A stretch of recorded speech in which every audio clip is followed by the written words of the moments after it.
Today, we will consider legislation to stop foreign influence in our elections, prevent non-citizens voting, and strengthen our election administration. Over the past several months, this committee has examined different pieces of legislation that would increase confidence in our elections. When Americans are more confident in that their elections are secure, they're more likely to participate. As chairman of the committee, my focus has been on increasing confidence in participation in our elections.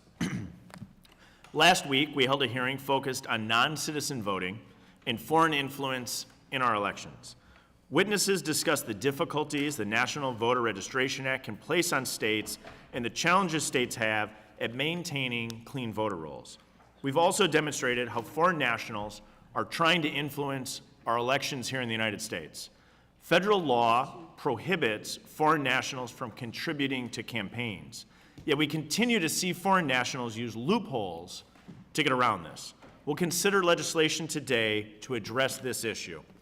My legislation, the Preventing Foreign Interference in American Elections Act, would close the loophole and strengthen donor privacy protections.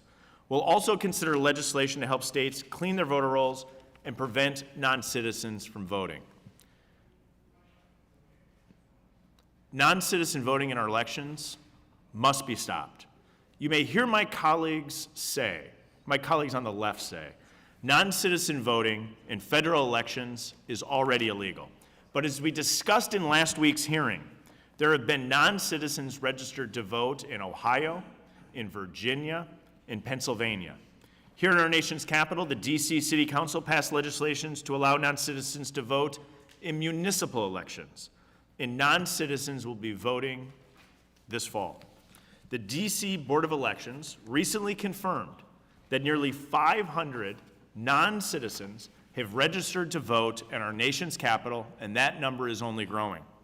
Early voting for DC's primary election is happening right now.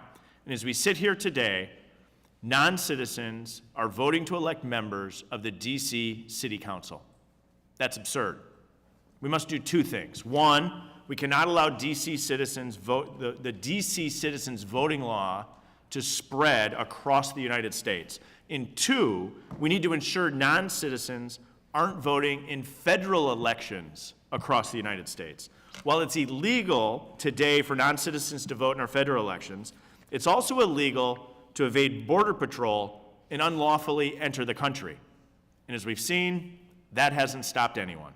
We must end non-citizen voting now. It's critical that we provide states the tools they need to verify citizenship for individuals registering to vote. As we discussed last week in this committee, it's difficult for states to maintain clean voter rolls. Last week, we found in Ohio 137 non-citizens were on the voter rolls. In May of 2023, Virginia removed 1,481 non-citizens from their voter rolls. Across the country, Democrat jurisdictions are allowing non-citizens to vote in their elections. This will continue to create challenges for states to maintain clean voter rolls unless we stop non-citizen voting. The Constitution and federal law only protects the rights of citizens of the United States to vote in U.S. elections. That's why only U.S. citizens should be voting in U.S. elections. I look forward to a thoughtful discussion on the legislation before us today, and I yield back.